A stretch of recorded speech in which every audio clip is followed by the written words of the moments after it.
আসসালামু আলাইকুম।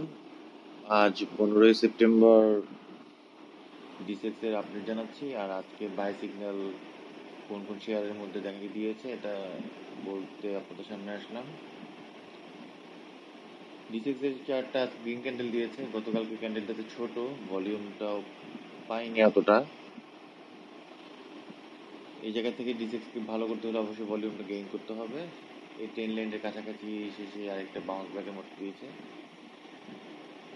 আশা করা যায় এই বাউন্স ব্যাকের সাথে সাথে অন্যান্য শেয়ারগুলোর মধ্যেও কিছু বাই সিগন্যাল পাওয়া যাচ্ছে। আজকে 12টা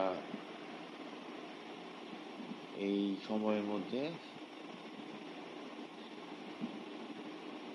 মুভিং এভারেজ 20 নিচে চলে এসেছে, যদিও এখান থেকে বাউন্স ব্যাকটা কতটুকু সাকসেসফুল হবে সেটা বলা যাচ্ছে না।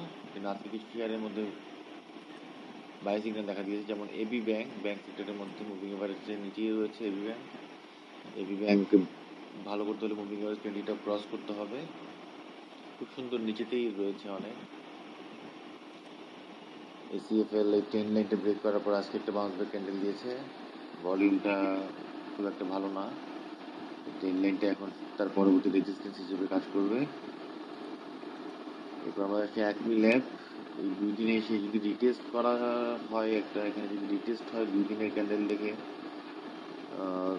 এটা তাও কনফার্মেশনের জন্য আরেকটা দিন ওয়েট করে এটা 81 টাকা উপরে যদি সে ক্লোজ দিতে পারে তাহলে অ্যাকমি ল্যাব ভালো করতে পারে।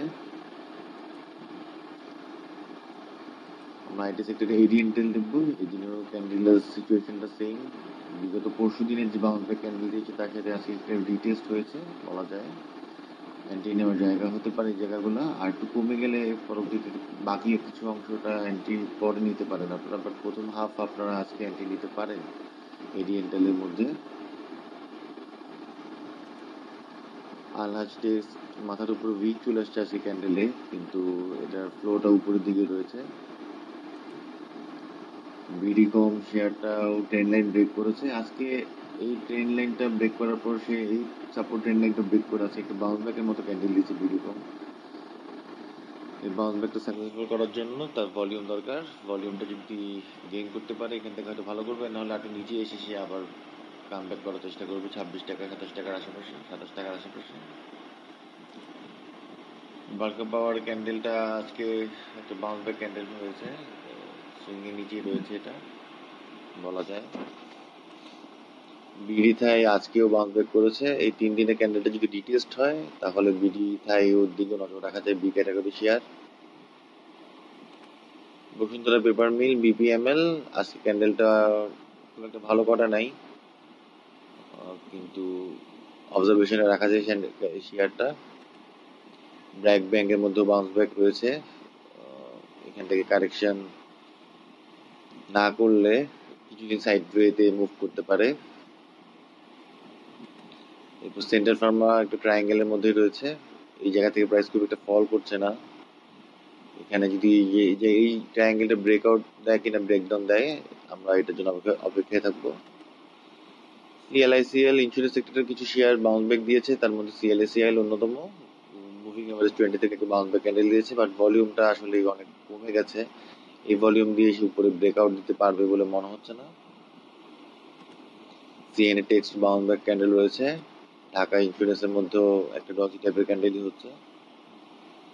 এরপর আমরা আসি ইজেনও আইটি সেক্টরের আজকে বাউন্স ব্যাকের সাথে ইজেনেরও বাউন্স ব্যাক ক্যান্ডেল হয়েছে একটা। এই গ্যাপ ছিল, গ্যাপটা সে ফুলফিল করেছে। এই জায়গা থেকে মুভমেন্ট আসার জন্য তারও ভলিউম দরকার। আগে যেরকম ভলিউম হয়েছিল এই সময়টাতে অনেক এঙ্গেজ হয়ে গেছে। এই সময়টায় যারা বড় ভলিউমে ট্রেড হয়েছিল তখন তারা হয়তো সেল প্রেশার দিবে এই জায়গাতে। যদি শেয়ারটা ভালো করতে চায় এই জায়গা থেকে ভলিউম গেইন করতে হবে। এরপর ইএইচএল এর মধ্যে আজকে বাউন্স ব্যাক রয়েছে সুন্দর, অনেকদিন কারেকশনের পর আজকে বাউন্স ব্যাক দিয়েছে। ইন্ডেক্সের সাথে রিফ্লেক্টিভ যদি হয় এটা শেয়ারটা ভালো করতে পারে। এরপর আসি ইপিজিএল এই গ্যাপটার বরাবরই সে বাউন্স ব্যাক ক্যান্ডেল দিয়েছে। এই জায়গাতে যদি কারেকশন হয় তাহলে অনেক নিচে চলে আসবে, বাট এখান থেকে যদি আগামীকালকে ভালো করে তাহলে হয়তো শেয়ারটা আবারও তার গত হাইটা পর্যন্ত মুভ করতেই পারে। স্কোয়ার নিট ক্যান্ডেলটা দেখা যাচ্ছে না। আমরা আসি ফার্স্ট ব্যাংক, অনেক নিচে এসে একটা বাউন্স ব্যাক ক্যান্ডেল দিয়েছে। আজকে ব্যাংক সেক্টরের মধ্যে মুভমেন্ট দেখা দিচ্ছে, ব্যাংক সেক্টর ভলিউম পাচ্ছে কিছুটা, তো ফার্স্ট ব্যাংক ভালো করতে পারে এই জায়গা থেকে। এরপর আমরা দেখি ফরচুন, বাউন্স ব্যাক ক্যান্ডেল দিয়েছে। ফরচুনের এই যে একটা বক্স আঁকা আছে, এই বক্সের উপর পর্যন্ত সে যাবে 24 টাকা 10 পয়সা পর্যন্ত, কিন্তু তার জন্য তার মোমেন্টামটা আসতে হবে। মোমেন্টামে আসলে সেটা এক টানে উপরে চলে যাবে। ফরচুন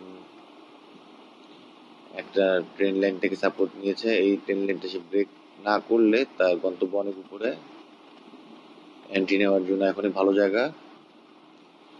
আইটি সেক্টর আরেকটা শেয়ার জেনেক্সিলের মধ্যে বাউন্স ব্যাক রয়েছে। 3 দিনের সিচুয়েশনটা খুব একটা অসুবিধাজনক মনে হচ্ছে না, এখান থেকেও এন্ট্রি নেওয়া যায়। এরপর আসি আমরা গোল্ডেন জুবিলি মিউচুয়াল ফান্ড। আজকে মিউচুয়াল ফান্ড সেক্টর ভালো করে নাই। গোল্ডেন জুবিলির সাথে আমরা একটা ফার্স্ট প্রাইম মিউচুয়াল ফান্ডটাকে দেখে নেই, এটার অবস্থা ভালো না, সিমিলার সিচুয়েশন, ডিরেক্ট ক্যান্ডেল দিয়েছে দুটোই। আজকে মিউচুয়াল ফান্ড ভালো না, বাট মিউচুয়াল ফান্ড আগামী সপ্তাহে ভালো করতে পারে, আবার টপ পর্যন্ত যেতেই পারে।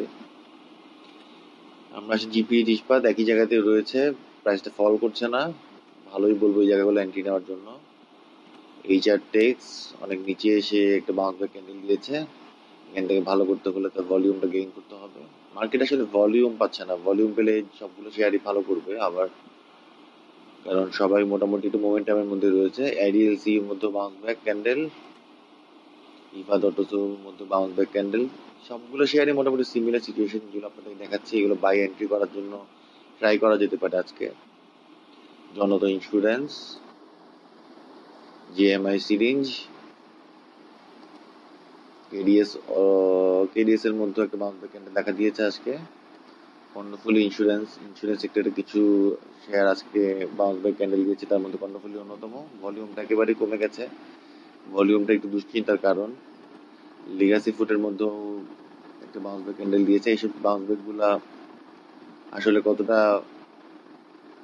ইম্প্যাক্ট ফেলতে পারে সেটা বলা যাচ্ছে না, ইন্ডেক্সের উপর ডিপেন্ড করবে অনেক কিছু। ম্যাক্সন স্পিন উপরেই রয়েছে, এই সুইংটা মনে হয় না এখান থেকে আর বেশি দূর যেতে পারবে।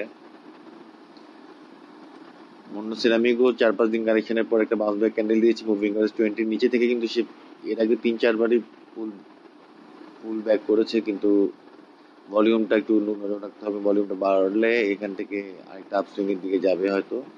আমরা তার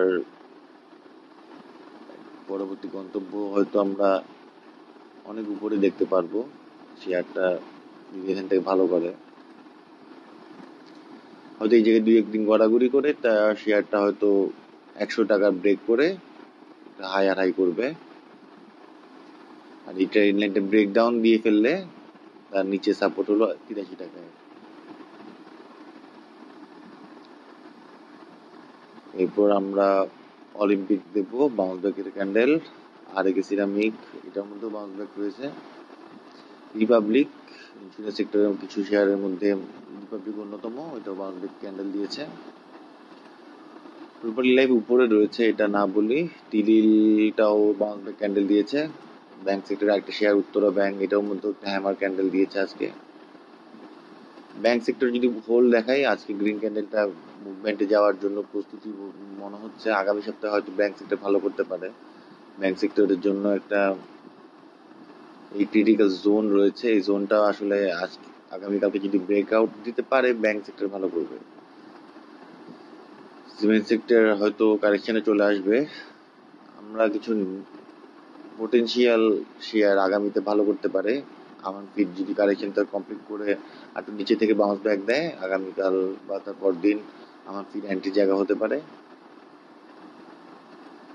স্যালভো গেম, এটাও আগামীতে ভালো করতে পারে। অ্যাসালম আজকে রেড ক্যান্ডেল হয়ে গেছে, বাট অ্যাসালম যদি এখানে এই গ্যাপটা ফুলফিল করে ফেলে, নিচের গ্যাপটা ফুলফিল করলে সে আবার তার গন্তব্য তার 28, 29, 30 টাকার দিকে অ্যাসালম নজর রাখাই যায়। আইসিবি টানা 14 দিন কারেকশন করছে। এই ভিডিওটা এখানে শেষ করছি। আমরা পরবর্তীতে রাতের ভিডিওতে আমরা ইন্ডেক্স নিয়ে বিস্তারিত আলোচনা করব। ধন্যবাদ।